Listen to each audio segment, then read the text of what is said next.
ایک دفعہ کا ذکر ہے کہ ایک چھوٹے سے گاؤں میں ایک نوجوان لڑکا حارث رہتا تھا۔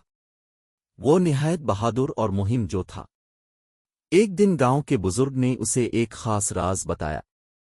جنگل کے دوسرے کنارے ایک جادوئی مقام ہے جہاں 3 راستے ہیں۔ ہر راستہ ایک مختلف دنیا میں لے جاتا ہے، لیکن یاد رکھنا، ہر راستے پر تمہیں اپنے دماغ اور دل کی آزمائش کا سامنا ہوگا۔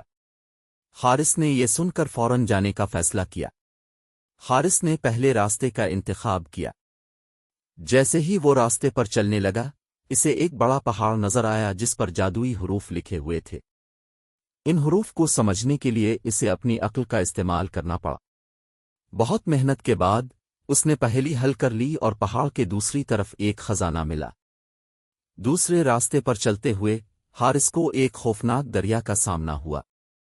دریا کے درمیان ایک جادوئی مگرمچھ تھا۔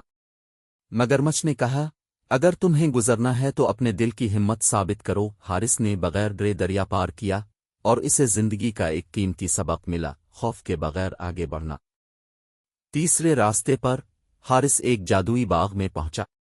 باغ کی خوبصورتی دیکھ کر وہ حیران رہ گیا۔ وہاں ایک اداس پری بیٹھی تھی جو اپنی گمشدہ خوشی کی تلاش میں تھی۔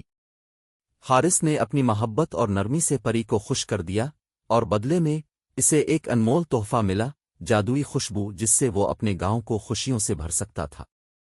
حارث ان 3 راستوں کے تجربات سے بہت کچھ سیکھ کر اپنے گاؤں واپس آیا۔ اس نے اپنے علم، ہمت اور محبت سے گاؤں کے مسائل حل کیے اور سب کے دل جیت لیے۔